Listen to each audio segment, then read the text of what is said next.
Saya Poin pertama. Recording in progress. baik, pertemuan pertama kasih Allah memberikan evangelisasi diri dari kitab Yunus bab 1 ayat 1 sampai 17 ya.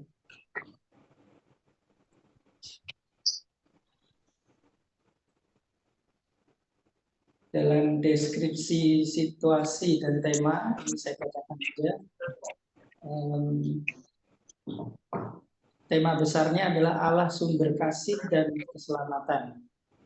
Saat ini kita berada dalam situasi di mana dunia sedang memasuki masa pemulihan dari krisis akibat pandemi.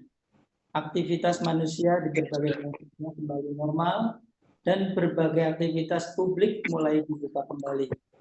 Secara positif, pandemi telah membangkitkan solidaritas antar sesama bagi kebaikan semua orang. Namun secara negatif, pandemi telah membuat semua orang menjadi rentan, terpapar dan rapuh. Orang saling menjaga jarak secara relasi di antara sesama menjadi menakutkan. Banyaknya penderitaan dan kematian, kerugian dan kepedihan, kesulitan serta kesusahan menyadarkan kita bahwa manusia itu ternyata rapuh. Kerapuhan dan kerentanan manusia justru membawa kita pada visi baru masa depan kehidupan yang menuntut keberanian untuk bertobat agar kesejahteraan bersama dapat diperoleh. Sebagai murid Kristus, kita memiliki tanggung jawab untuk memelihara kehidupan sebagaimana dikehendaki oleh Tuhan. Pada pertemuan pertama dengan subtema kasih Allah menggerakkan evangelisasi diri, kita diajak belajar dari tokoh Yunus yang memiliki pemikiran dan kemauan sendiri yang berseberangan dengan kehendak dan kemauan Allah. Kita pun diajak menyadari bahwa meski Nabi Yunus lari menjauh dari Tuhan dengan menolak tugas yang diberikan kepadanya, Tuhan terus-menerus mencarinya dengan kasih. Kita yang merapuh tetap dicari, dikasih untuk dimampukan menjadi alatnya. Allah menggerakkan kita untuk menginjili diri sendiri dengan mengakuinya sebagai Tuhan di tengah masyarakat. Sebab secara khusus kita secara pribadi dipanggil untuk mewartakan kabar sukacita Injil, agar kemudian dapat mewartakan kesaksian tentang Allah di tengah masyarakat demi membangun kesejahteraan bersama. Baik Bapak Ibu, kita lanjutkan dengan kita lagu sebentar bisa ya, bagaikan bencana ya. Sebenarnya ada di YouTube tapi kita nyanyikan aja ya. Sama-sama yuk kita nyanyikan. Bagaikan bejana siap dibentuk, demikian hidupku di tanganmu, dengan urapan kuasa budi bakti selalu.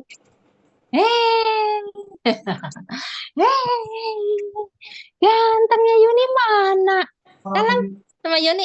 Salam. Hidupku Cium tangannya Yuni. Sekali lagi. Nonton tuh. Si Triple X. Sesuai rencanamu. Mau sepertimu Yesus. Apa basket?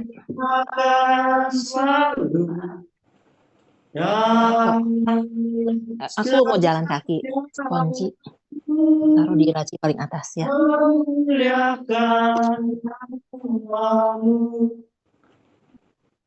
Dalam nama Bapa dan Putra dan Roh Kudus. Amin. Amin. Beserta kita sekarang dan selama-lamanya. Saudara-saudari yang terkasih dalam Kristus, pada pertemuan pertama ini kita akan membaca, mendalami dan merenungkan teks dari kitab Yunus. 1,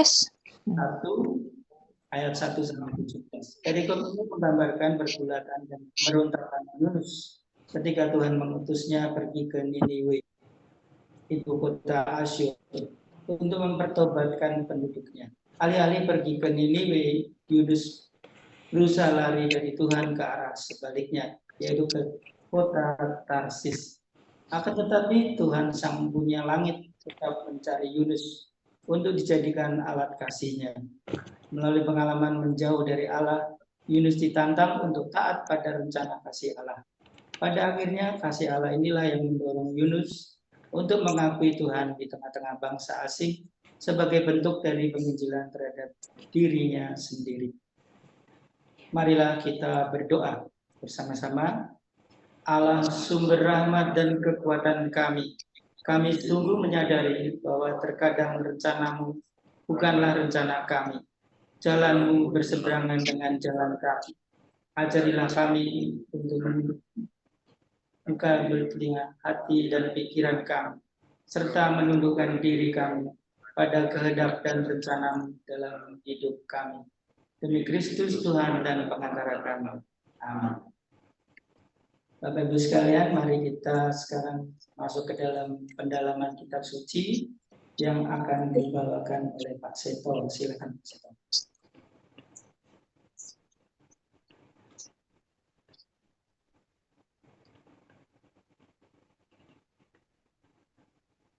Ya, terima kasih.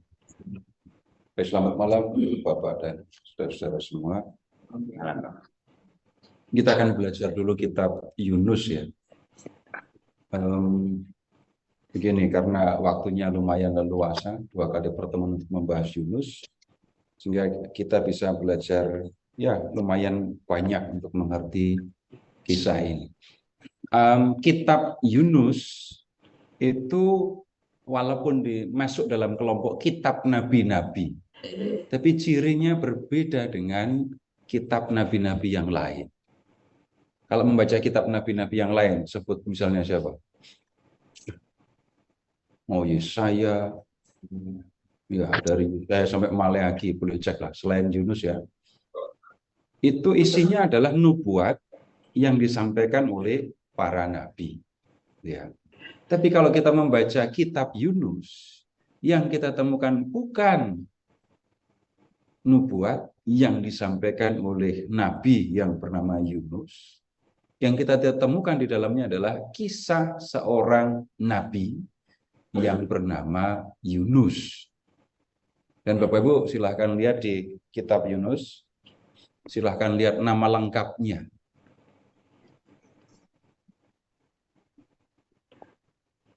Yunus bin Amittai.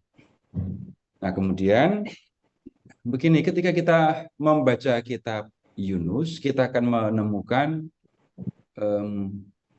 soal geografis ya. Yunus itu bekerjanya di mana, disuruh pergi kemana, tapi nyatanya malah mau pergi kemana. Yang kalau ditanya Yunus disuruh pergi kemana, semua bisa jawab. Anyway. Tapi kemudian pertanyaan yang kedua, Yunus pengen pergi kemana, juga bisa terjawab. Naik kapal, beli tiketnya yang kemana?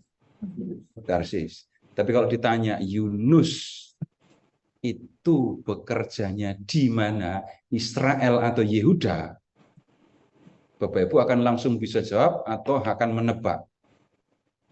Kalau nggak Yehuda ya Israel, kalau nggak Israel Yehuda gitu. Yang mana jawabannya? Tahu atau harus nebak? Nah, yaitu pertanyaannya. Kalau memang tahu, ya tahu. Tapi kalau enggak, karena cuma ada Israel dan Yehuda, nebak. Kalau enggak Yehuda, Israel. Kalau enggak Yehuda, ya Israel. Kalau enggak Israel, ya Yehuda. Nah, sekarang begini dulu ceritanya ya. Tolong membuka kitab Yunus bab 1, ayat 1. Ya. Kemudian, lihat ayat referensi. Yunus bab 1, ayat 1, referensinya kemana itu? 2 Raja 14 ayat 25 kan? Baik, silahkan diperiksa.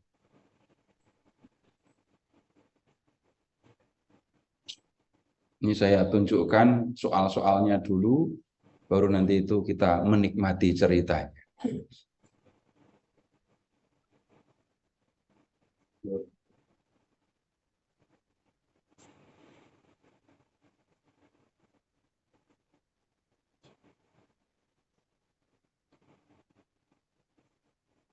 Silahkan cari teksnya, 2 Raja bab 14. Mulai dari ayat 23. Sudah ketemu? Pada tahun ke-15 pemerintahan Amazia putra Yoas Raja Yehuda, Yerobeam bin putra Yoas Raja Israel menjadi raja di Samaria. Ia memerintah selama 41 tahun. Perhatikan kalimat ia memerintah selama 41 tahun. Ianya ini siapa? Ya, dua-duanya disebut raja-raja semua itu. Tapi perhatikan kalimat ini, yang dimaksudkan adalah Yerobeam bin Yoas, Yerobeam putra Yoas, raja Israel, memerintah di Samaria, lalu memerintah selama 41 tahun. Jadi ini cerita atau yang disampaikan di sini adalah Yerobeam bin Yoas, raja Israel, bukan Yehuda ya. Nah, ayat 24. Ia melakukan apa yang jadi mata Tuhan. Ia tidak berpaling dari segala dosa Yerobeam bin Nebat. Yerobeamnya ada 2 ya. Yang tadi itu Yerobeam bin Yoas, ini Yerobeam bin Nebat. Yang mengakibatkan orang Israel berbuat dosa. Ia mengambil kembali wilayah Israel mulai dari Lebo Hamat sampai ke Laut Araba sesuai dengan firman Tuhan Allah Israel yang telah disampaikan dengan perantaraan hambanya Nabi Yunus bin Amitai, Nabi dari Gad Hefer. Nah, kalau membaca teks ini, Nabi Yunus bekerjanya di mana? Israel apa Yehuda? Jelas ya, Israel ya. Dan karena Nabi ini menemui atau bicara tentang kerajaan Israel pada zaman pemerintahan Yerobeam bin Yoas, raja Israel yang memerintah di Samaria. Nah, kemudian sekarang begini dulu, mumpung masih di sini supaya nggak bolak-balik, silahkan ke bab, tunggu dulu, gini. Urutkan raja Israel ya. Ini Yerobeam bin Yoas, raja Israel. Bab 15 ayat 1, ini Azaria, tapi ini raja Yehuda. Nah, cari yang raja Israel selanjutnya. Setelah Yerobeam bin Yoas, terus ada Zakaria, lalu Salum, Menahem, Pekahya, terus Pekah, terus siapa lagi? Nah, bab 17, Hosea, raja Israel. Nah, sekarang lihat yang bab 17 ayat 1 ya. Dalam tahun ke-12 pemerintahan Ahaz raja Yehuda, Hosea bin Ela menjadi raja di Samaria atas Israel. Ia memerintah selama 9 tahun. Ia melakukan apa yang jadi mata Tuhan, tetapi tidak seperti raja-raja Israel yang mendahului dia. Nah, perhatikan ayat 3. Ini nggak boleh lupa kalau belajar Yunus. Salmaneser, raja Asyur, ya, maju melawan dia, melawan Hosea tadi. Hosea menjadi hambanya dan membayar upeti kepadanya. Tetapi Raja Asyur mendapat persekongkolan dari pihak Hosea karena Hosea telah mengirimkan utusan-utusan kepada So, Raja Mesir, dan tidak lagi mempersembahkan upeti kepada Raja Asyur seperti biasanya dari tahun ke tahun. Sebab itu, Raja Asyur menangkap dan menahan dia dalam penjara. Nah, ayat 5. Kemudian Raja Asyur menyerbu seluruh negeri itu. Ia bergerak maju ke Samaria, mengepungnya selama 3 tahun. Pada tahun ke-9 pemerintahan Hosea, Raja Asyur merebut Samaria dan mengangkut orang-orang Israel ke pembuangan di Asyur. Ia memukimkan mereka di Halah, di tepi Sungai Habor, di Gozan, dan di kota-kota orang Madai. Ini kalau membaca ceritanya gini, datar aja ya. Coba lihat sekarang, perhatikan ayat 5. Asyur, pasukan Asyur, itu mengepung Samaria. Berapa lama? 3 tahun. Satu kota dikepung selama 3 tahun. Kebayang nggak orang ini satu kota dikepung selama 3 tahun? Kota itu bisa bertahan hanya sejauh stok makanan dan air ada kan. Kalau stok makanan sudah habis, nanti akan ketemu kejadian-kejadian aneh. Sudah pada makan kan ya? Belum? Nanti akan ketemu orang makan kotoran hewan. Orang makan kotoran sendiri. Minum kencingnya sendiri. Bukan terapi urin, tapi memang nggak ada air. Terus habis itu, orang bisa makan anaknya sendiri. Kalau di dalam teks, nanti diceritakan gini.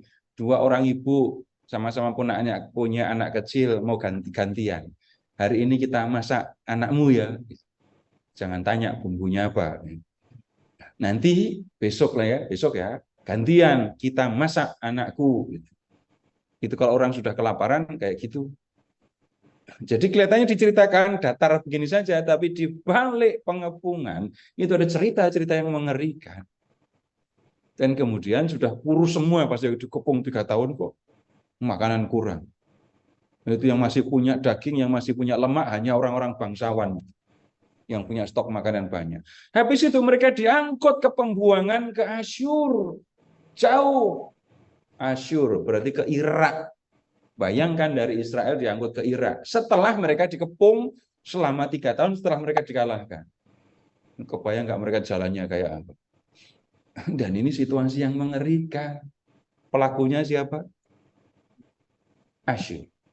Korbannya orang Israel. Dan ingat tadi Yunus dari mana tadi?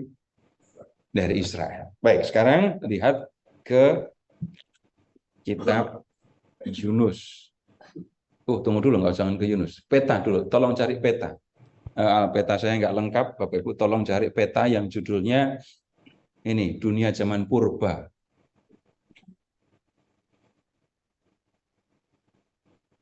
Nanti sekaligus juga harus lihat peta ini dunia perjanjian baru.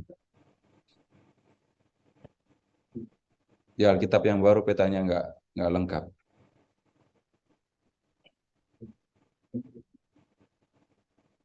Nah, tolong cari peta dunia zaman purba ya. Nah, Yunus itu dari kerajaan Israel, berarti dari utara ya. Kemudian nanti dia akan pergi ke pelabuhannya di Yafo. Nggak kelihatan di Yafo, Bapak Ibu harus membuka ini dunia perjanjian baru itu ada. Tapi namanya bukan Yafo lagi, Yope.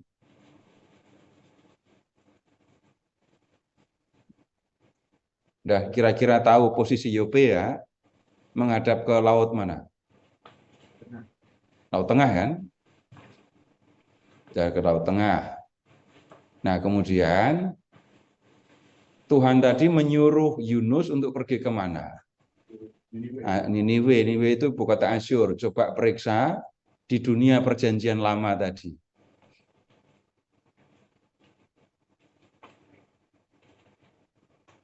Jadi Yunus harus pergi ke Niniwe kan ya? Niniwe itu ibu kota Asyur. Dunia zaman purba. Pertanyaannya, Niniwe itu di pinggir laut apa enggak? Di pinggir kali ya? Iya, di pinggir sungai kan? Nah, kemudian ternyata Yunus tidak pergi ke Niniwe, tapi ke Tarsis, dunia perjanjian baru lagi. Dan Bapak Ibu cari Tarsus. Di lama ada? Oh, ada ya sudah. Kalau nggak ada cari di perjanjian baru. Yunus rencananya malah mau pergi ke situ. Ya. Nah, berikutnya lagi.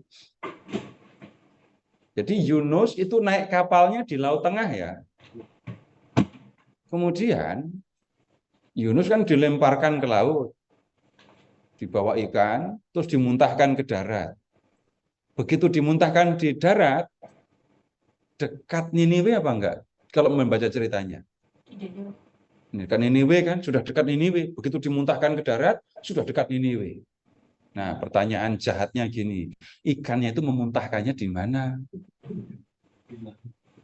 Di mana? Ingat ya, itu terusan Suez belum jadi loh ya.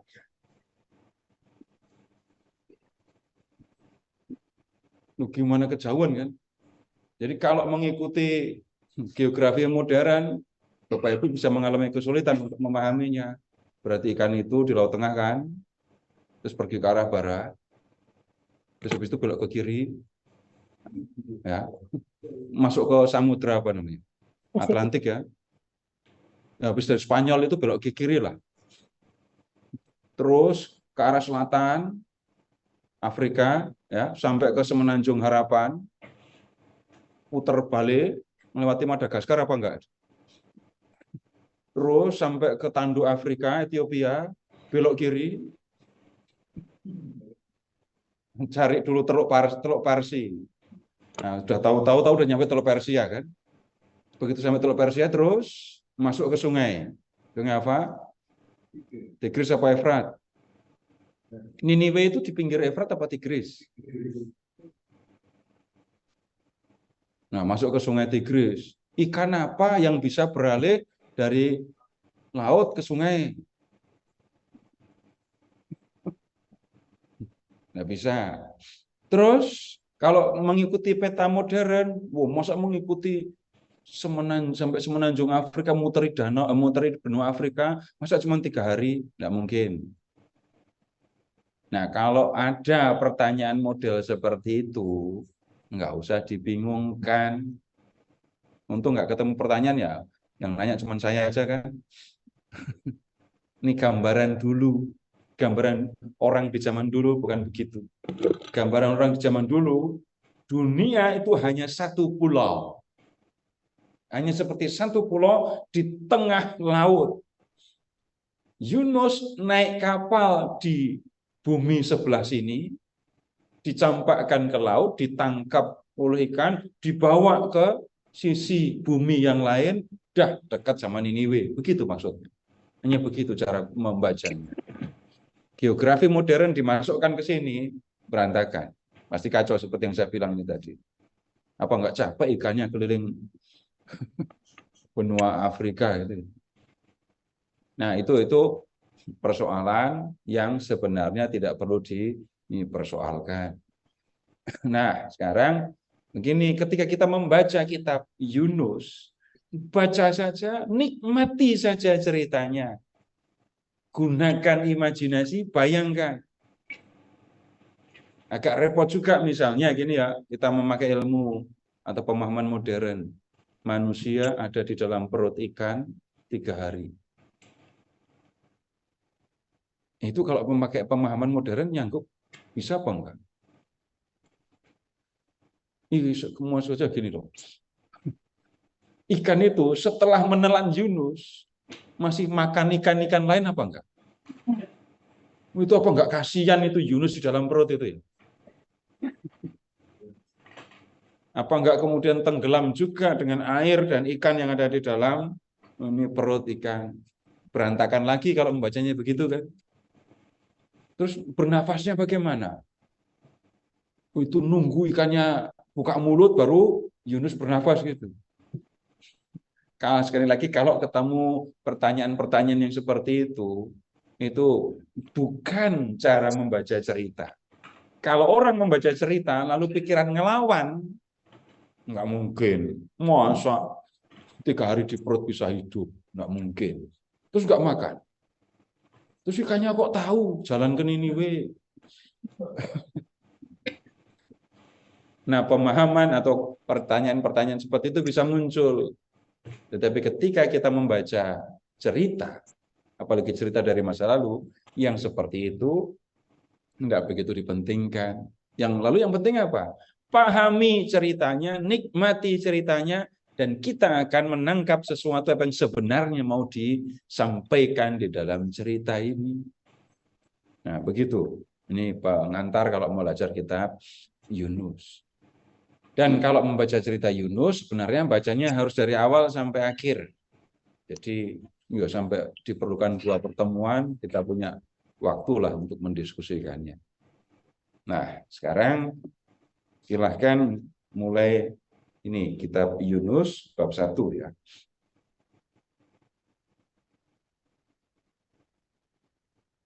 Datanglah firman Tuhan kepada Yunus bin Amittai. Pergilah segera ke Niniwe, kota yang besar itu. Serukanlah peringatan terhadap mereka karena kejahatannya telah sampai kepadaku. Tetapi Yunus bersiap untuk melarikan diri ke Tarsis, jauh dari hadapan Tuhan. Ia pergi ke Yafo dan mendapati di sana sebuah kapal yang akan berangkat ke Tarsis. Ia membayar biaya perjalanannya, lalu naik kapal itu untuk berlayar bersama mereka ke Tarsis, jauh dari hadapan Tuhan. Nah, ini harus diperhatikan, ke Niniwe. Dan kita harus ingat yang di kitab Raja-Raja tadi, Niniwe adalah ibu kota Asyur. Dan Asyur adalah kerajaan yang sudah menghancurkan Samaria, menghancurkan kerajaan Israel, membuang penduduk Israel ke Niniwe, ke Asyur, dan ke kota-kota lain tadi. Yunus disuruh pergi ke kerajaan yang sudah menghancurkan negerinya. Untuk apa? Serukan peringatan terhadap mereka karena kejahatannya telah sampai kepada Tuhan mengatakan kejahatan orang Niniwe itu sudah begitu hebat. Jadi kamu pergi ke sana segera. Untuk apa? Peringatkan mereka. Loh, memperingatkan bagaimana? Peringatannya adalah kamu sudah jahat. Kalau kamu tidak bertobat, kamu akan mengalami petaka. Nah, ini agak melompat dulu. Silahkan ke bab 3 supaya kita tahu seruannya.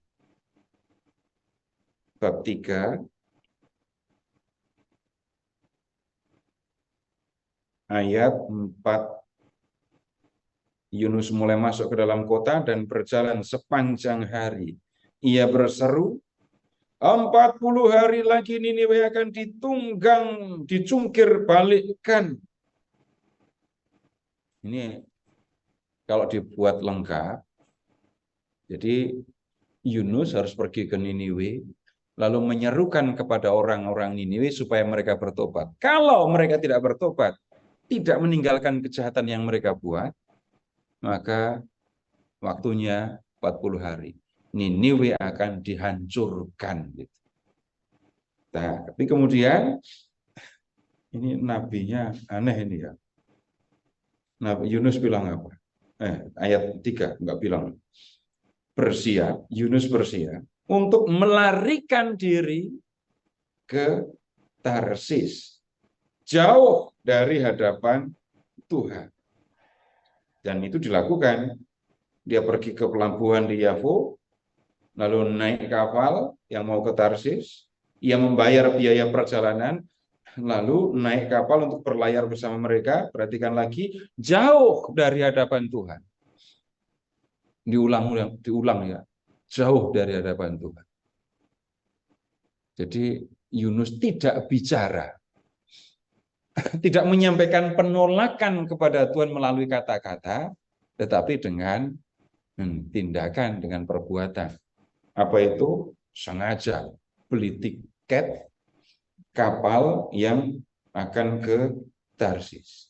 Loh, emangnya kenapa kalau jauh dari hadapan Tuhan?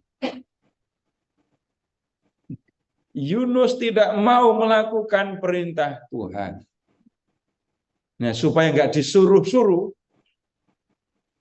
Yunus pergi menjauh dari Tuhan gitu. Nah, tujuannya untuk apa? Sekali lagi, supaya dia tidak melakukan yang diperintahkan Tuhan. Kenapa Yunus tidak mau melakukan perintah itu? Jawabannya tadi, wah, itu kerajaan yang sudah menghancurkan negeri kita. Masa aku harus pergi ke sana supaya mereka bertobat? Biarin aja. Nah, gitu kan ya. Nah, ini kerajaan besar, ya, kota yang besar, Niniwe itu ibu kota, dan disebut kota yang besar. Biarkan saja. Mau dihancurkan Tuhan, biarkan saja. Yunus tidak mau melakukan perintah Tuhan itu. Nah, ini sekarang kita lihat situasi di dalam kapal ya. Ayat 4. Namun Tuhan menurunkan angin ribut ke laut. Lalu terjadilah badai besar sehingga kapal itu hampir saja hancur. Awak kapal itu ketakutan, masing-masing berteriak-teriak kepada ilahnya. Mereka membuang ke dalam laut segala muatan kapal itu untuk meringankannya.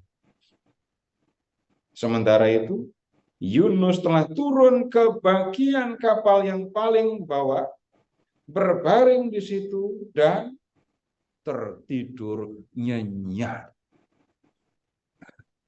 Bayangkan ada situasi yang kontras. Di atas, itu orang pasti ribut sekali nih ya. Ada badai, angin ribut. Dan kemudian awak kapal saja ketakutan, apalagi penumpangnya ya. Dan ketika menghadapi situasi seperti ini, yang mereka lakukan adalah mengurangi beban dengan membuang muatan. Nah, kemudian lihat, mereka juga berteriak-teriak. Ini awak kapalnya ya. Berteriak-teriak memanggil dewa, memanggil ilah mereka masing-masing. Ramai sekali pasti di atas. Tapi lihat yang di bawah. Di dasar kapal itu. Bagian bawah kapal. Yunus ngapain? Tidur nyenyak. Tapi untung ini ya, nahkodanya sempat keliling. Ayat 6. Datanglah nahkoda menemuinya dan berkata, bagaimana mungkin kau tidur begitu nyenyak? Bangunlah, berserulah kepada Allahmu, barangkali Allah itu akan memperhatikan kita, sehingga kita tidak binasa. Jadi nahkoda minta supaya Yunus berlaku seperti yang lain. Ini penumpang, ini kapalnya kapal internasional ini rupanya. Karena ya datang penumpang dari berbagai negeri yang punya dewa sendiri-sendiri. Yunus diminta, kamu teriak juga kepada Allahmu, biar dia menolong kita. Nah, kemudian naik juga akhirnya ini Yunus ya, ayat 7. Kemudian mereka berkata satu sama lain, marilah kita membuang undi, supaya kita mengetahui karena siapa malapetaka ini menimpa kita. Ini cara mencari orang yang bersalah zaman dulu ya, jangan dipraktekkan sekarang. Jadi ini ada badai, angin yang menghantam kapal sampai seperti keadaannya. Ini jangan-jangan di antara kita ada yang salah, yang membuat ini angin ribut datang. Nah, siapa yang sebenarnya jadi masalah? Terus diundi gitu ya. Ya, kalau makanan malam ini snacknya kurang gitu ya. Lalu diundi, ini siapa yang salah di antara kita? Tapi Bapak Ibu yang online enggak, di sini snacknya enggak kurang, berlebih itu. Ini kan cuma contoh saja. Kalau ada masalah, mau nyari siapa yang salah, caranya adalah dengan membuang undi. Mereka pun membuang undi, dan undi itu jatuh pada Yunus. Apa artinya?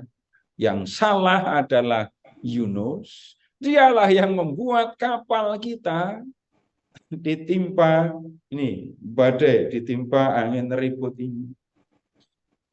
Lalu karena yang salah itu ketahuan Yunus ya, Awak kapal bertanya kepadanya, ayat 8. Kata mereka kepadanya, beritahukan kepada kami, karena siapa malapetaka ini menimpa kita? Apa pekerjaanmu? Dan dari mana asal apa dari bangsa mana engkau? Ini pertanyaannya. Lalu Yunus menjawab. Sahutnya kepada mereka, aku orang Ibrani.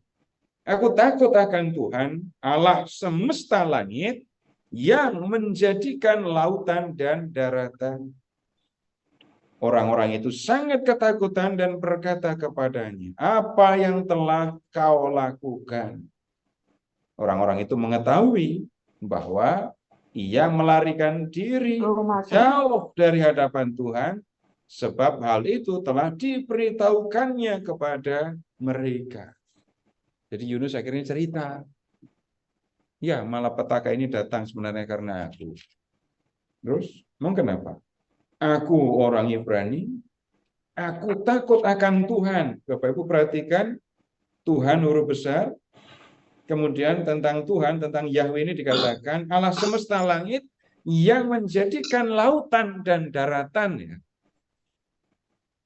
Nah, kemudian Yunus juga bercerita bahwa dia melarikan diri dari hadapan Tuhan. Dia ingin jauh dari Tuhan. Jadi, kalau diringkas ceritanya, Yunus disuruh ke Niniwe, malah lari atau naik kapal ke Tarsis. Ya, dan yang dilakukan Tuhan apa jadi? Jadi namanya Tuhan ngapain ke Yunus ini? Yunus naik kapal, Tuhan datang. Ngapain? Kirim angin ribut. Enggak ngomong, enggak apa, tapi kirim angin ribut. Satu kapal panik, Yunus tidur. Lalu nahkoda membangunkan dia, dan sampai kemudian terjadi undian tadi, dan Yunus ngaku, ini semua terjadi karena aku melarikan diri dari Tuhan, aku ingin menjauhkan diri dari Tuhan. Atau singkatnya atau sederhananya, Tuhan mengejar aku gitu ya. Nah, kemudian orang banyak kan jadi takut. Allah yang disembah Yunus luar biasa. Yunus lari naik kapal mereka. Tuhan Allah Yunus ngejar. Dan ngejarnya dahsyat sekali sampai ada angin ribut itu. Nah, kemudian lihat ayat 11. Mereka bertanya kepada Yunus, apa yang kami harus lakukan padamu supaya laut mereda terhadap kami? Sebab laut semakin bergelora. Sahutnya kepada mereka, angkatlah aku dan campakkan aku ke dalam laut, supaya laut mereda dan tidak menyerang kamu lagi. Sebab aku tahu bahwa karena akulah badai besar ini menyerang kamu. Nah, sekarang yang dipikirkan Yunus apa coba? Tadi ketika pergi naik kapal ini, yang dipikirkan Yunus lari. Pokoknya jauh dari Tuhan. Enggak mau disuruh ke Niniwe. Sekarang kalau Yunus mengatakan, campakkan aku, angkat aku, campakkan aku ke dalam laut. Nanti kalau aku sudah dicampakkan ke dalam laut, situasinya akan berbeda. Tapi yang nomor satu, aku pantas dicampakkan ke laut, karena badai ini datang karena aku. Nah, kemudian lihat, orang-orang ini mau nggak mencampakkan Yunus ke laut? Orang-orang itu justru mendayung untuk membawa kapal itu kembali ke darat. Tetapi mereka tidak sanggup, sebab laut semakin bergelora menyerang mereka. Enggak tega jadinya mereka ya, mencampakkan Yunus. Ya, Bapak Ibu, kalau orang bicara tentang laut, tentang orang berlayar, ada orang yang mau tenggelam, diselamatkan. Ini Yunus minta yang sebaliknya. Dia ada di kapal, lalu minta apa? Lemparkan aku, campakkan aku ke laut. Nah, awak kapal tidak mau. Dan mereka malah kemudian berusaha untuk membawa kapal itu kembali ke darat. Mereka menggunakan dayung. Ini kapal kok ada dayung? Begini, pernah nonton ini film yang latar belakang Yunani Romawi yang urusan dengan kapal? Oh, yang di film Ben-Hur itu ada juga ya? Ben-Hur waktu jadi budak kan disuruh menjadi orang yang dayung kapal kan? Ya kapalnya kayak gitulah, kapal besar kok ada dayungnya. Ini bukan kano, tapi kapal. Nah, kapal kok ada dayungnya. Ingat aja itu, kapalnya orang Romawi, orang Yunani. Mereka berusaha mendayung kapal kembali ke darat, tapi nggak bisa. Kenapa? Lihat, laut semakin bergelora menyerang mereka. Nah, kemudian ayat 14, mereka berseru kepada Yahweh katanya, ya Tuhan, janganlah kiranya Engkau biarkan kami binasa karena nyawa orang ini. Janganlah Engkau tanggungkan kepada kami darah orang yang tidak bersalah, sebab Engkau Tuhan telah berbuat seperti yang Engkau kehendaki. Kemudian mereka mengangkat Yunus dan mencampakkannya ke dalam laut. Laut pun berhenti mengamuk. Orang-orang itu menjadi sangat takut kepada Tuhan, lalu mempersembahkan korban sembelihan kepada Tuhan, serta mengikrarkan nazar. Nih, perhatikan dulu Bapak Ibu ayat 14, doa yang disampaikan kepada Yahweh Allah Israel. Jangan kiranya Engkau biarkan kami binasa karena nyawa orang ini.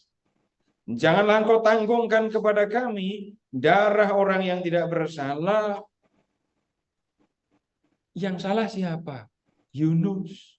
Tapi kalau kapal ini sampai tenggelam, yang binasa semua yang ada di kapal itu. Maka mereka mengatakan itu tadi, jangan kau tanggungkan kepada kami darah orang yang tidak bersalah. Nanti kan repot sekali ya. Karena yang kalau harus mencari jumlah orang yang tenggelam, harus menyesuaikan dengan apa? Daftar penumpang itu namanya manifest. Tuh, harus ngurus manifestnya. Terus yang tugasnya menyelidiki kecelakaan di laut, siapa lagi?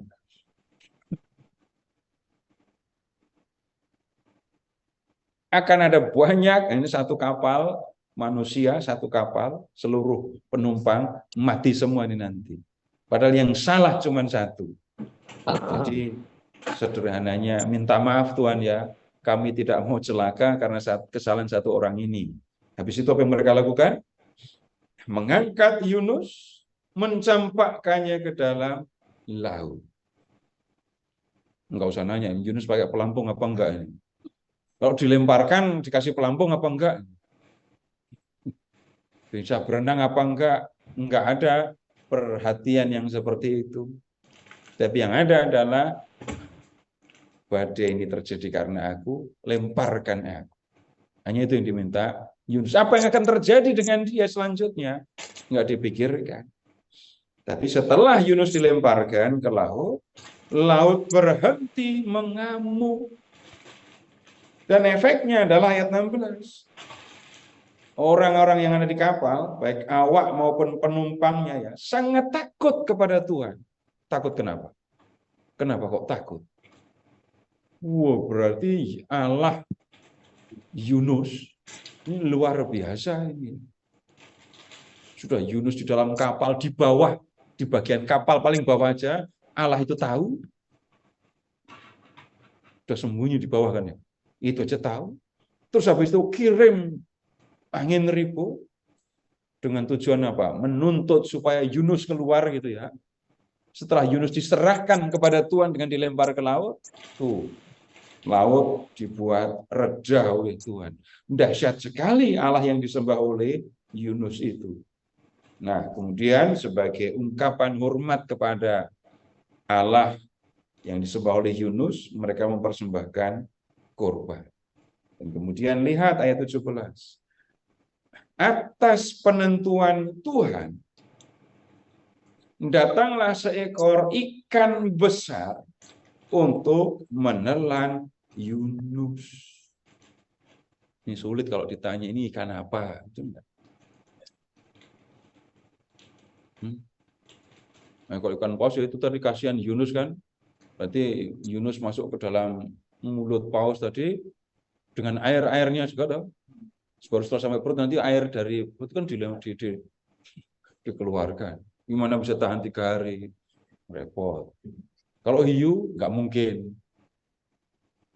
Kemungkinannya kombinasi keduanya itu ya, hiu paus itu. Nah, itu kan hiu yang herbivora atau nggak berbahaya. Tapi kita tidak bisa menemukan dan nggak usah mencari ikan apa ini. Yang jelas cuma disebut ikan besar. Saya pernah belajar teks Ibrani dari kitab Yunus. Jadi kalau diterjemahkan Lukas ya ikan besar. Nah, kemudian Yunus tinggal dalam perut ikan itu 3 hari. Coba kalau pertanyaannya dibuat lebih jahat lagi gitu ya. Jadi kalau di dalam perut 3 hari itu Yunus berbaring apa duduk?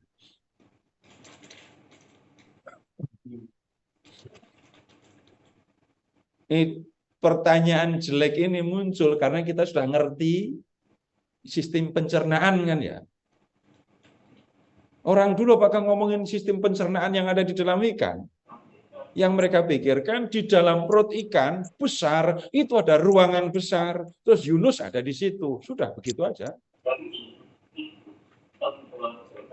Apa enggak repot nanti kalau asam lambungnya nyiram, asam lambung ikan itu nyiram Yunus. Enggak ada yang seperti itu. Dibayangkan kalau di zaman dulu ikan ini besar. Wow, berarti di dalam perutnya ada ruangan besar. Yunus ada di situ. Udah begitu aja. Itu Yunus masih bisa berdoa. Di bab 2 itu isinya doa. Nah, kemudian ini dulu kita coba lihat doanya ya. Yunus berdoa kepada Tuhan Allahnya dari dalam perut ikan itu.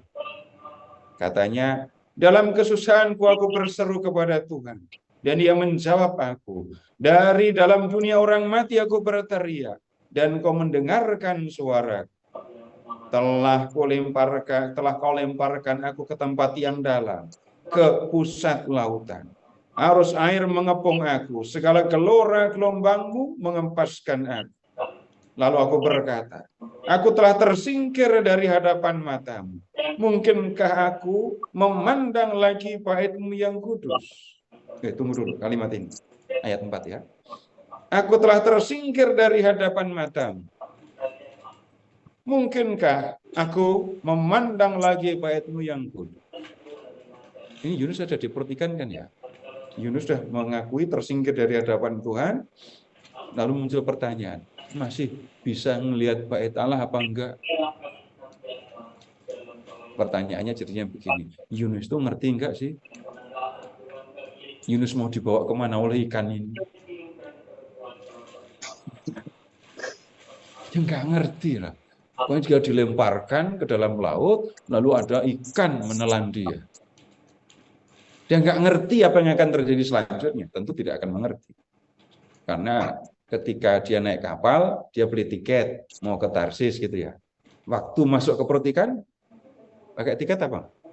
Enggak. Jadi ikut aja. Dan dia khawatir tidak akan bertemu dengan Tuhan lagi. Lihat airnya sekarang, ayat 5. Segala air telah mengepung aku, mengancam nyawa. Samudra dalam meliputi aku. Ada rumput laut ini. Rumput laut membelit kepalaku. ke dasar gunung-gunung aku turun, tenggelam ke dasar bumi. Pintunya terpalang di belakangku selama-lamanya. Ketika itulah engkau mengangkat nyawaku dari dalam liang kubur, ya Tuhan Allah. Ketika jiwaku letih lesu, teringatlah aku kepada Tuhan. Dan sampailah doaku kepadamu, kebaitmu yang kudus. Mereka yang berpegang pada berhala yang sia-sia, meninggalkan kasih setiamu terhadap mereka. Tetapi aku mendengar ucapan syukur, akan mempersembahkan. Tetapi aku dengan ucapan syukur akan mempersembahkan kurban kepadamu. Apa yang kunazarkan akan kubayar, dari Tuhanlah keselamatan. Kemudian berfirmanlah Tuhan kepada ikan itu, lalu Yunus dimuntahkannya ke darat. Nah, ini ceritanya berhenti sampai di sini dulu ya. Baik, sampai di sini apakah ada yang perlu ditanyakan? Kalau ada, silakan. Bapak Ibu, ada yang mau bertanya?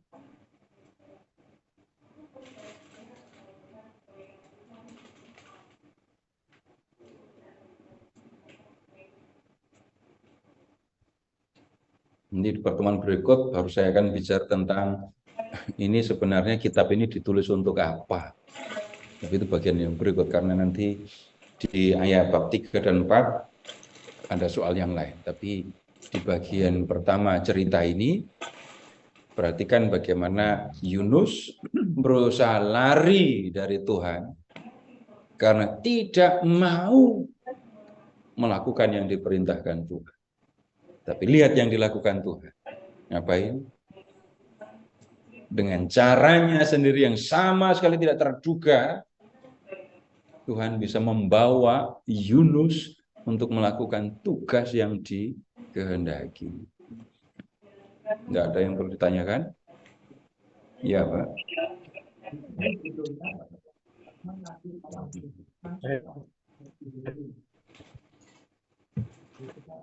Pak Seto. Saya boleh bertanya, Pak Seto? Ya, ini tadi sebelum saya sampaikan. Ada hal yang belum perlu saya sampaikan sebelumnya sebenarnya tadi. Ketika kita membaca kitab suci, yang nomor satu kita perhatikan adalah kita paham ceritanya. Nomor satu itu. Bapak Ibu bisa mengingat nggak? Pertama kali ikut bulan pendalaman Alkitab di bulan kitab suci itu tahun berapa?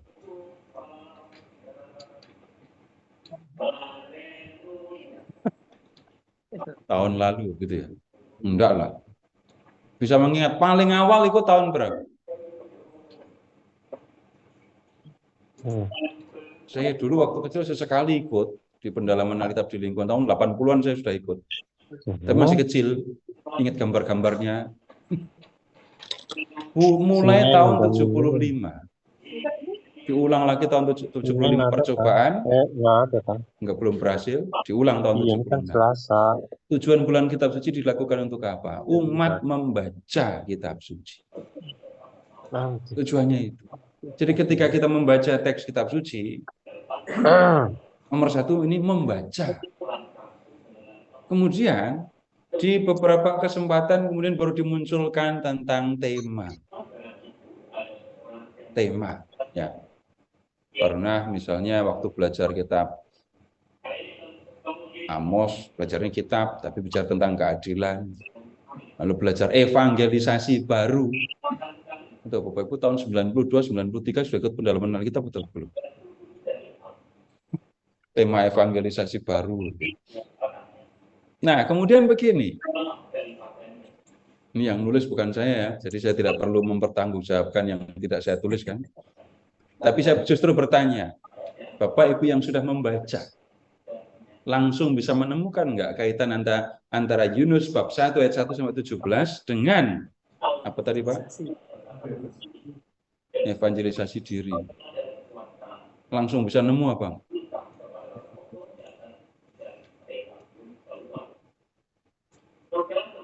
Harus ngerti dulu evangelisasi itu apa.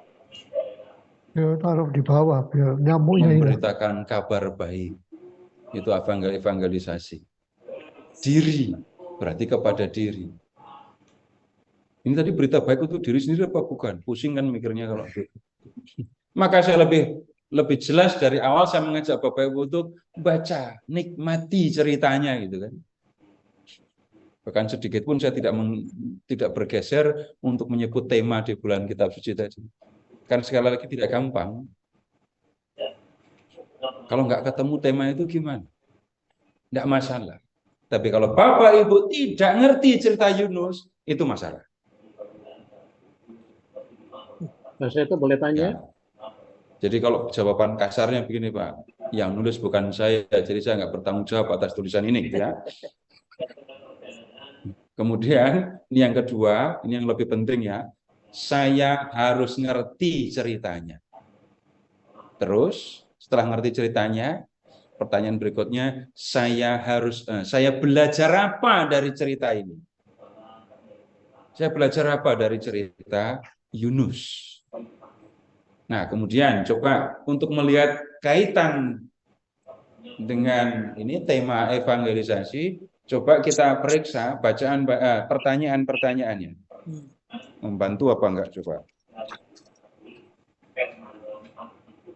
Belum refleksi itu, Pak. Ini direkam lalu saya dilaporkan ini nanti gara-gara ngomongnya begini nanti. Di halaman 14 itu, Pak. Di halaman 14 ya. Ini pertanyaan refleksi. Yunus melakukan evangelisasi di atas kapal. Halaman berapa Pak? 14 bawah itu, Pak. 14. Ada sebelum pertanyaan. Oh, sebelum pertanyaan. Dulu, Pak. Oh, iya, saya nggak bawa. Ini penjelasannya berarti ada di sini Pak ya. Dari beberapa poin menarik di atas, kita sebagai pembaca kitab suci bisa mendapat banyak inspirasi bahwa yang dapat dilakukan oleh orang beriman ketika badai krisis kehidupan menerpa dirinya adalah berseru kepada Tuhan, takut akan Tuhan, membuang beban-beban dosa untuk meringankan kapal kehidupan yang mempercayai keterlibatan serta kuasa Tuhan. Di tengah badai krisis, Yunus diajak untuk dapat takluk kepada kehendak Tuhan. Secara sadar atau tidak, Yunus melakukan evangelisasi di atas kapal dan dampak positif evangelisasinya di luar dugaan. Berhadapan dengan situasi badai karena mengalami penyakit, masalah ekonomi, ketidakadilan, diskriminasi, kita semua dipanggil untuk mewartakan kebenaran firman Tuhan. Kita diminta untuk membuka telinga, pikiran, dan hati, serta kehendak untuk terus-menerus diperbarui dan diingatkan oleh Tuhan melalui firman-Nya dan sesama agar kita dapat berperan secara benar sebagai nabi-nabi Allah yang membawa kesejahteraan bersama. Inilah evangelisasi diri. Ini keterangannya membuat kita lebih paham apa? Kemudian lihat pertanyaannya. Sebagai orang beriman, apa yang bisa saya lakukan ketika badai krisis menerpa diri? Apakah saya sudah melakukan evangelisasi diri? Terus-menerus diperbarui Tuhan, diingatkan Tuhan melalui firman-Nya dan sesama, serta mewartakan kebenaran firman Tuhan, sekalipun kita sedang berada dalam kerapuhan. Pertanyaannya dipahami? Dipahami apa enggak? Oh, pertanyaan aja nggak dipahami, jawabnya gimana? Apa sebagai orang beriman? Ada di handphone. Halaman 15. 15. Baik, sekarang begini. Ada yang mau? Sekarang begini dulu ya. ketika Yunus, gini. Apa yang bisa saya pelajari dari Yunus? Nah, begitu saja pertanyaannya. Ada yang negatif yang dilakukan Yunus? Iya. Ya. Ada. Jelas. Negatifnya apa? Kabur. Menolak yang diperintahkan Tuhan dan hanya mengikuti apa menyebutnya ya? Kemauan diri. Patah hati. Keinginan atau apa namanya? Saya tidak mau ke Niniwe, Niniwe jahat kepada negeri kami. Itu bukan keinginan kan? Tapi apa namanya? Dendam. Mengikuti apa yang ada di dalam dirinya. Saya tidak mau ke Niniwe. Kenapa? Saya jengkel, saya marah, saya dendam sama Niniwe. Saya nggak mau melakukan yang dikehendaki Tuhan. Itu jelas negatif. Nah, kemudian dalam situasi yang seperti itu, lihat Yunus lari ya. Lalu perhatikan ketika Yunus ada di dalam kapal. Jelek sekali itu ya. Di atas pada rame, ribut sekali karena angin. Yunus ngapain? Tidur. Dia peduli dengan situasi? Enggak. Dan nahkoda sampai turun untuk nyuruh Yunus minta tolong kepada Tuhan. Dan kemudian Yunus justru mengatakan, aku bersalah. Aku lari dari Tuhan. Aku lari dari Tuhan. Ya. Aku tidak mau melakukan perintah Tuhan, maka aku lari dan sembunyi di bagian bawah kapal. Kemudian sekarang supaya ini ya, adil, aku yang salah, maka aku yang harus dilemparkan ke dalam laut. Nah, kemudian Yunus benar minta dilemparkan ke laut dan akhirnya dilemparkan. Lihat apa yang terjadi. Badai reda, laut tenang. Dengan cara seperti itu, Yunus memperkenalkan secara tidak langsung ya, siapa Tuhan kepada orang-orang di atas yang ada di atas kapal itu. Lihat, Tuhan yang disembah oleh Yunus adalah Tuhan yang berkuasa atas alam semesta, atas laut. Orang tidak bisa lari dari hadapannya. Kalau ada orang yang berusaha lari dari hadapan Tuhan, Tuhan akan mengejarnya dan dalam tanda kutip memaksa orang itu untuk melakukan yang dikehendaki. Nah, sekarang kalau begini jelas nggak evangelisasinya? Ketemunya evangelisasinya begini, menyatakan, memperkenalkan siapa Tuhan yang dipercaya. Ini nggak ada di buku tapi ya. Tapi Bapak Ibu dengan mudah bisa menangkap karena sudah ngerti ceritanya kan. Jadi untuk menangkap pesan dari sebuah teks nomor 1 harus paham ceritanya. Evangelisasi. Evangelisasi itu apa? Memberitakan kabar baik. Nah, kabar baiknya apa di sini?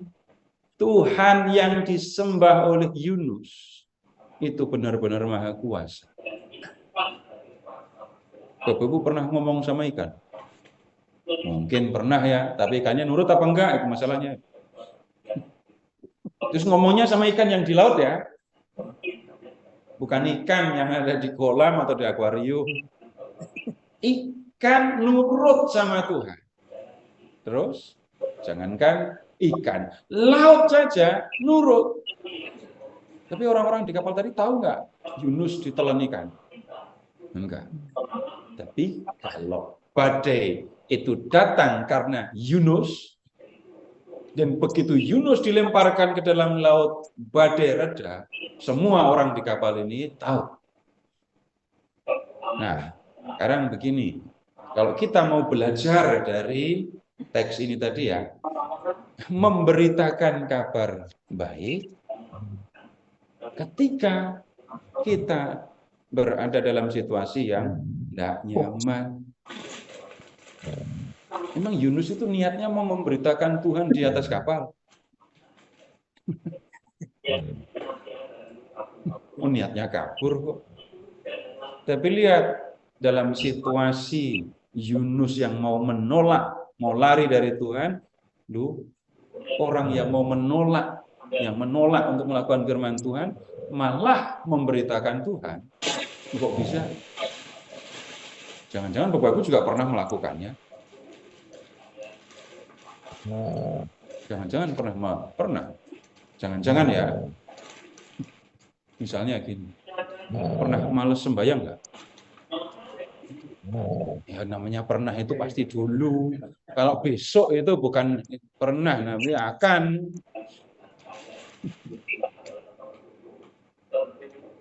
Males berdoa. Kalau berdoa saja males, bisa rajin? Nggak mungkin. Ingat Tuhan? Nggak mungkin. Terus, kenapa kok bisa sembahyang lagi? Kenapa mau misa lagi? Kenapa mau dekat lagi sama Tuhan? Nah, udah ketemu contoh langsung kalau begitu.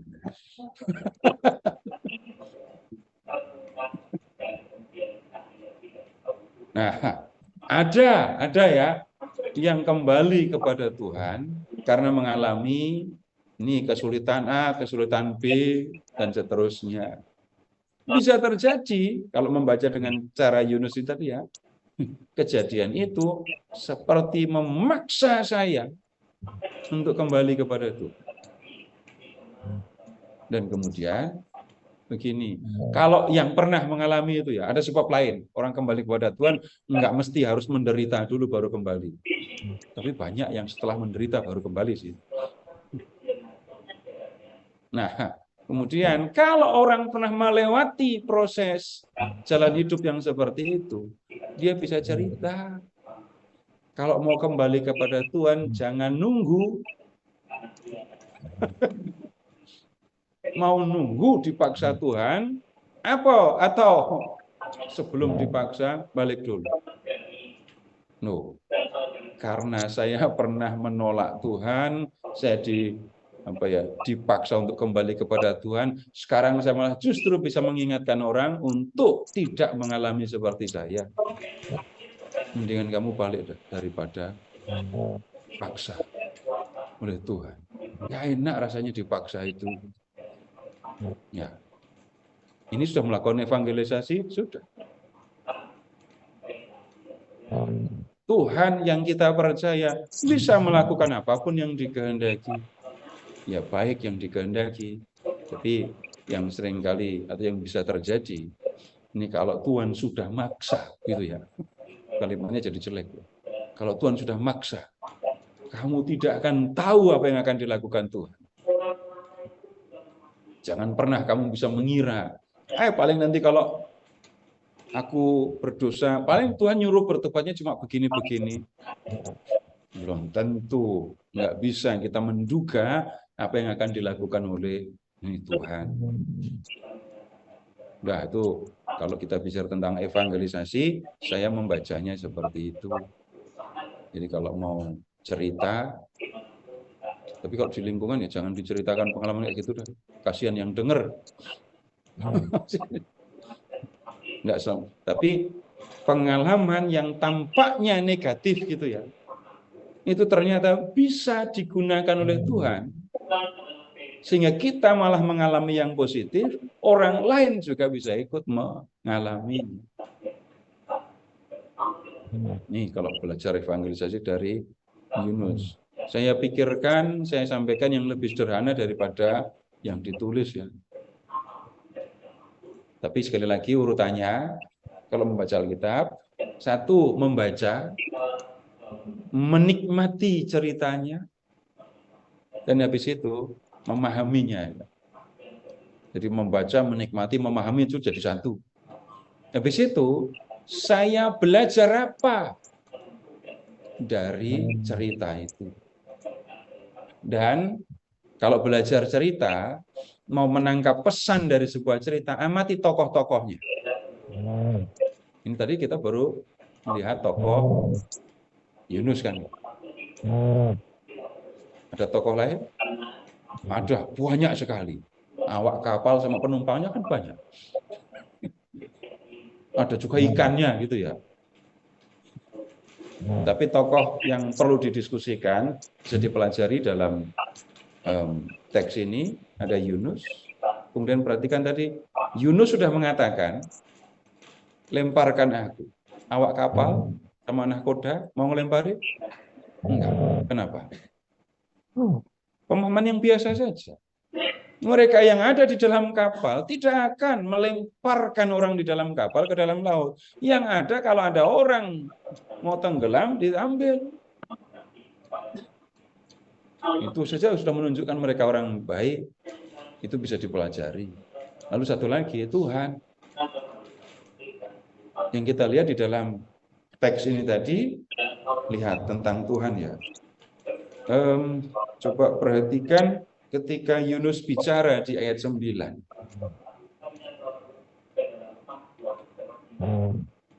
Allah yang dipercaya oleh Yunus. Itu bagaimana? Yang punya langit, yang menjadikan lautan dan daratan.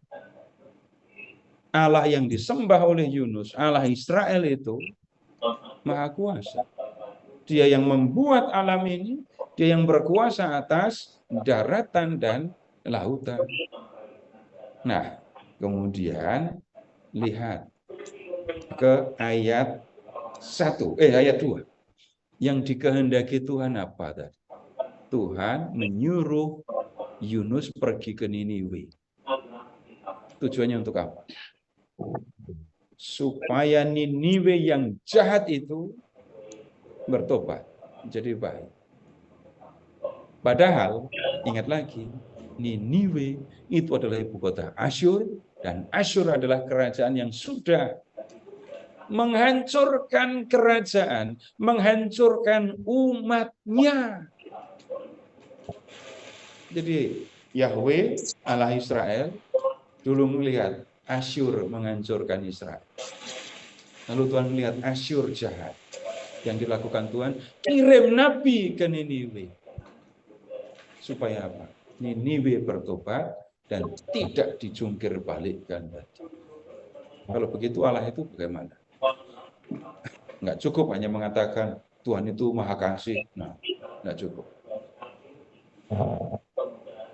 Hitungan wajar. Ya, itu untuk orang Israel. Niniwe harusnya diapain oleh Tuhan? Niniwe sudah menghancurkan umatnya. Jadi Tuhan harusnya balas. Dan betapa bahagianya Yunus kalau sampai ini Tuhan menghancurkan Niniwe, begitu kan? Tapi ya, yang terjadi, yang dilakukan oleh Tuhan nggak seperti itu. Tuhan justru menghendaki kerajaan besar itu bertobat. Nah, dari situ kita lihat kasih Tuhan tidak bisa dibatasi untuk orang Israel saja. Kasih Tuhan melampaui batas negeri. Dalam hal ini jelas kan, orang Katolik sudah belajar dan harus belajar. Jadi yang masuk surga itu dipikirkan orang Katolik semua gitu. Nah, dulu orang berpikir begitu kan. Keselamatan hanya untuk orang Katolik. Keselamatan hanya untuk pengikut Yesus. Seolah-olah Tuhan hanya mengasihi para pengikut Yesus, anggota gereja Katolik. Memangnya kalau masih sudah di surga nanti pada ngomongin agamanya apa. Kalau orang berpikir Tuhan hanya mengasihi umat Katolik, Tuhan hanya mengasihi ini orang-orang yang ada mengaku sebagai anggota gereja Katolik, lalu nanti muncul pertanyaan, Tuhan kalau begitu menghendaki orang-orang yang nggak Katolik hancur, masuk neraka semua, gitu. Pertanyaannya bisa digeser jadinya. Apakah Tuhan Yesus itu mati untuk orang Katolik? Belum ada Katolik. Tuhan mati untuk semua manusia, keselamatan diberikan oleh Tuhan untuk semua manusia. Jadi kalau sampai orang berpikir seperti zaman dulu, keselamatan hanya untuk orang Katolik, nah lihat ini dalam kisah Yunus.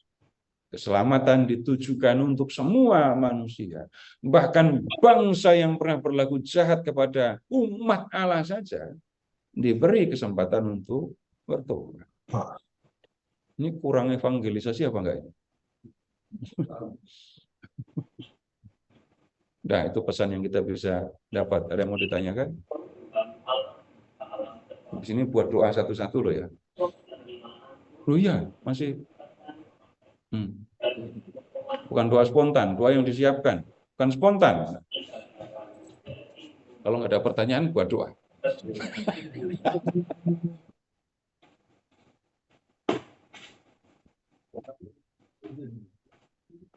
Kalau Yunus itu kan disebut dalam dua raja-raja. Jadi kalau cerita Yunus itu sebagian bilang itu cerita fiktif karena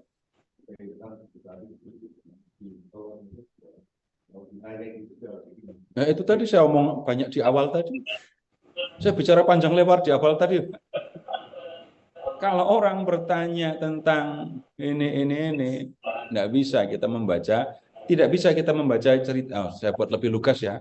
Kita tidak bisa membaca cerita Yunus sebagai kisah sejarah. Kita tidak bisa membaca Yunus dari sisi historis. Tapi ini, kalau orang Samaria itu Tuhan Yesus ngarang cerita, nggak pada bingung, nggak kan?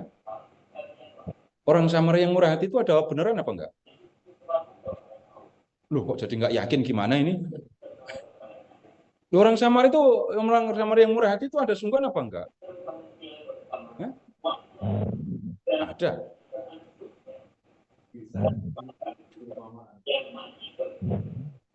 Orang Samaria yang murah hati yang nolong korban perampokan itu, nanti kalau Bapak ke Israel cari di kilometer berapa perampokannya gitu ya.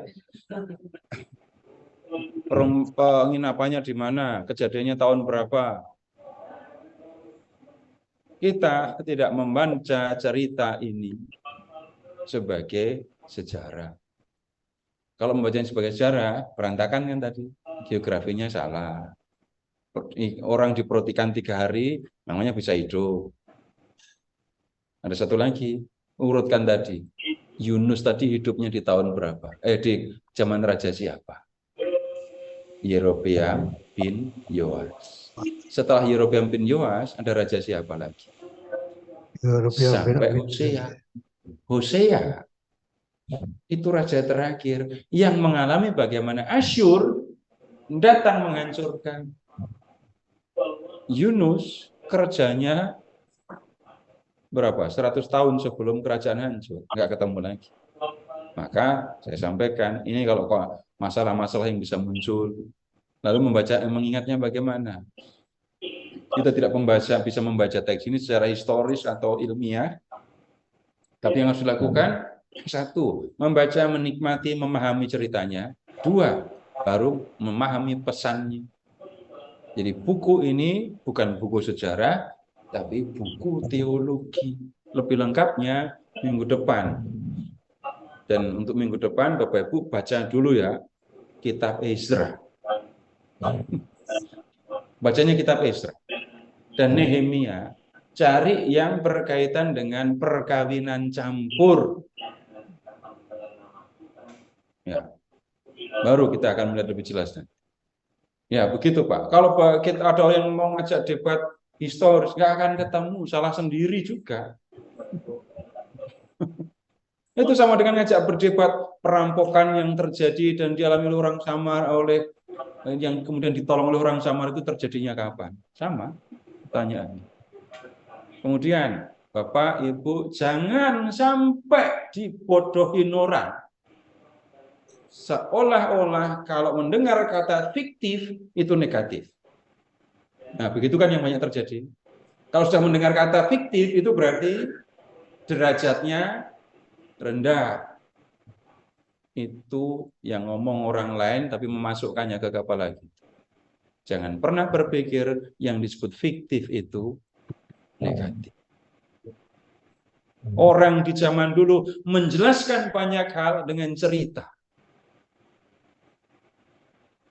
menjelaskan banyak hal dengan cerita. Yang seringkali saya sebut, Bapak Ibu tahu dalam kedokteran ada Oedipus kompleks. Itu mitos atau bukan? Oedipus itu mitos atau bukan? Namanya kalau sekarang orang mendengar kata mitos itu sama dengan bohong kan? Bukan, itu yang sudah kata mitos sudah diberi isi jelek, padahal enggak. Mitos itu mencerminkan kenyataan yang ada dalam kehidupan, dalam cerita. Itu baru itu mitos. Narsis, padahal itu dari kata nama seorang dalam mitologi Yunani, Narkisos. Enggak ada yang komplain. Tapi yang ada apa? Narkisos itu cerminan dari situasi yang ada dalam dunia manusia yang sebenarnya. Itu koreksi saya untuk kata mitos, fiktif, yang seringkali dipandang ini negatif. Padahal yang ngomong itu, gitu ya.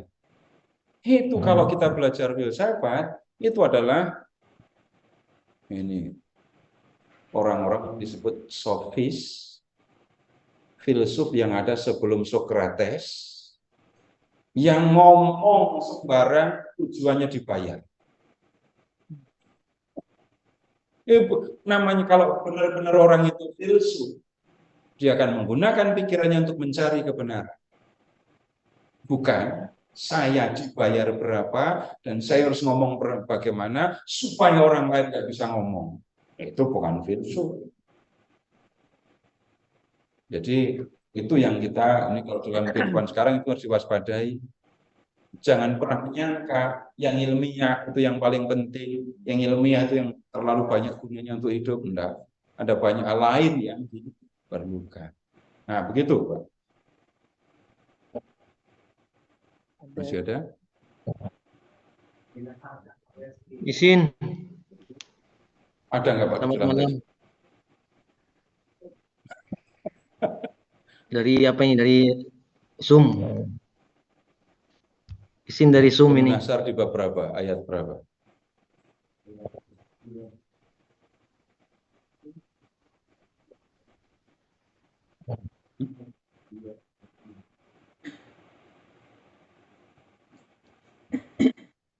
Ini sebenarnya Bapak Ibu, kalau kita memperhatikan Mazmur ini ya, doanya, Bapak Ibu perhatikan baik-baik. Yang menyangkut keadaan Yunus di dalam pertigaan itu ayat berapa saja? Semuanya atau enggak?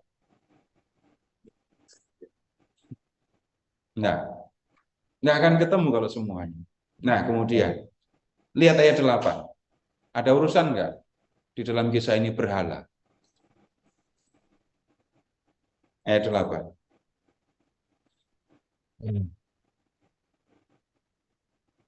Beda dengan para berhala, orang-orang yang berpegang pada berhala, tapi ayat 9 ini maksudnya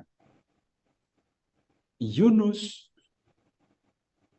akan bersikap benar kepada Tuhan dalam urusan persembahan.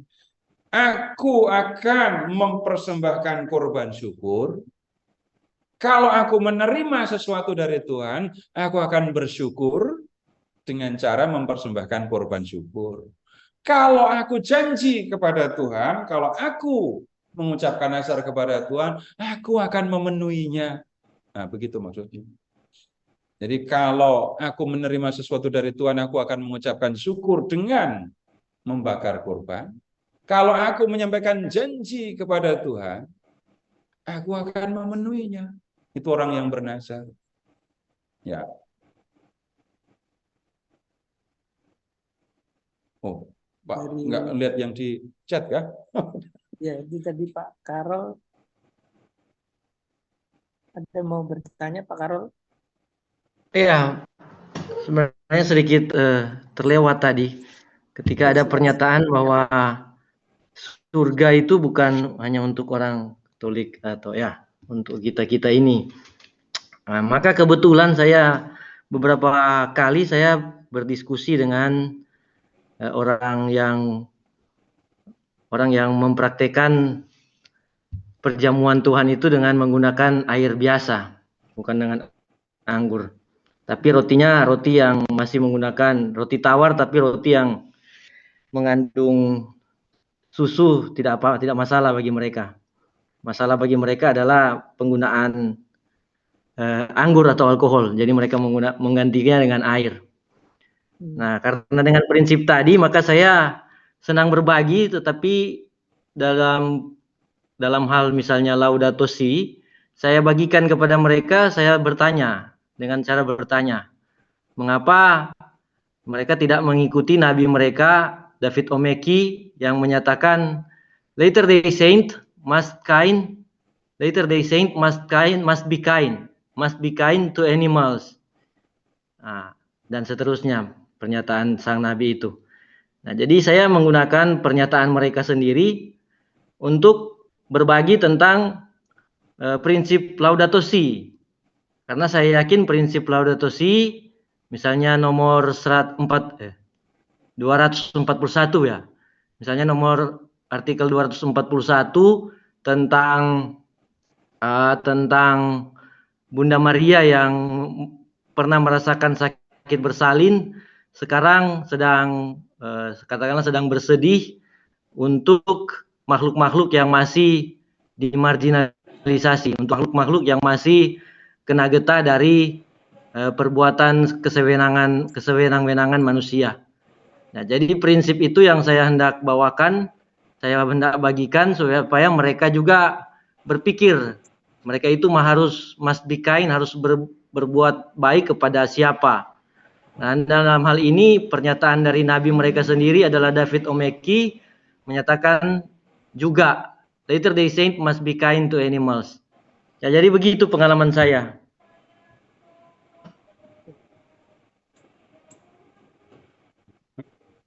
Ian. Iya, kita bisa berbicara macam-macam hal, Bapak, tetapi ketika kita bicara tentang bulan kitab suci, maka kita sudah lihat yang kita pelajari kitab Yunus dan nanti kitab Yoel, dan kemudian dari kitab ini kita belajar apa? Hanya begitu.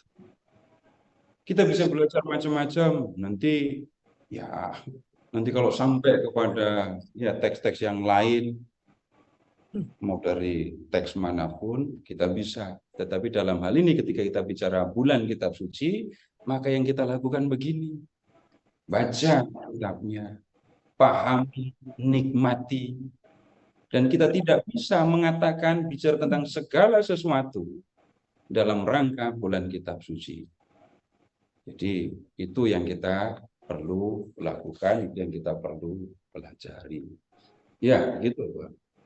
Baik Pak Sinto, terima kasih Pak Deddy sudah membawakan ilmunya. Baik Bapak Ibu, kita lanjutkan dengan ada beberapa poin untuk sharing di halaman 15 ya.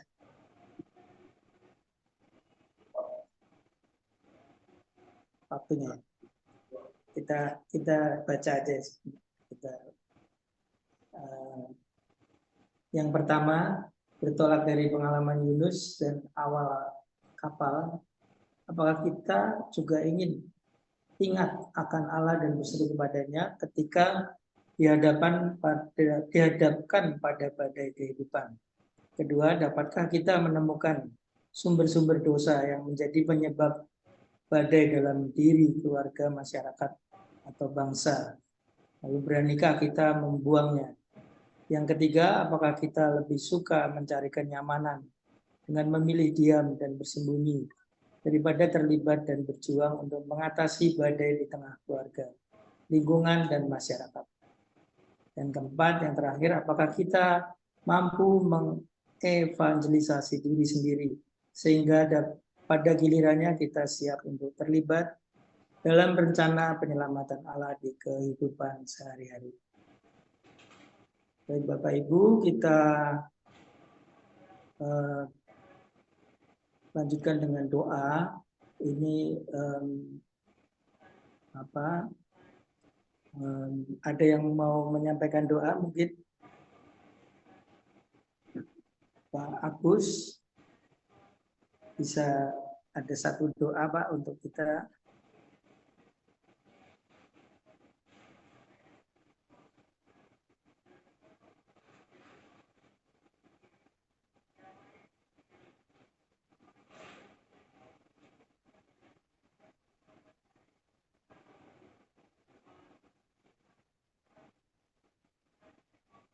Pak dan Ibu,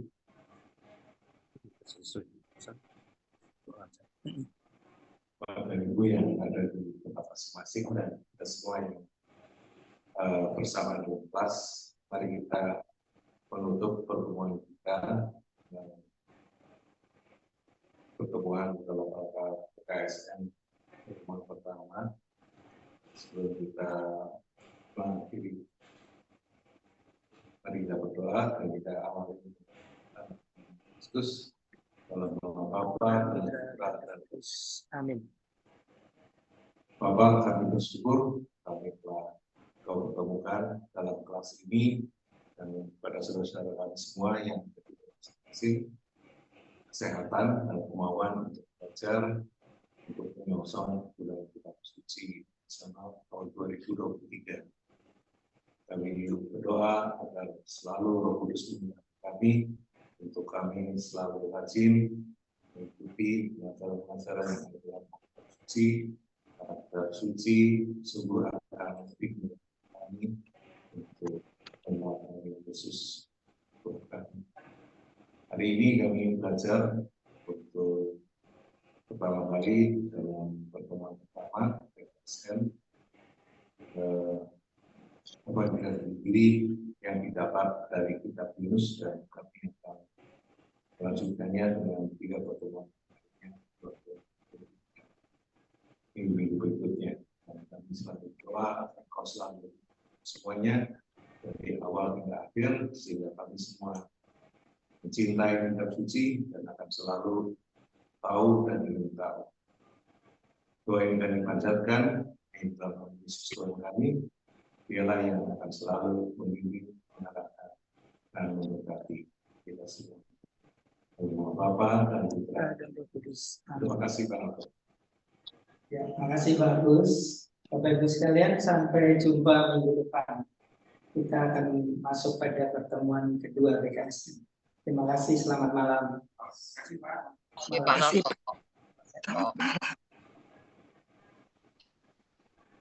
Recording stopped.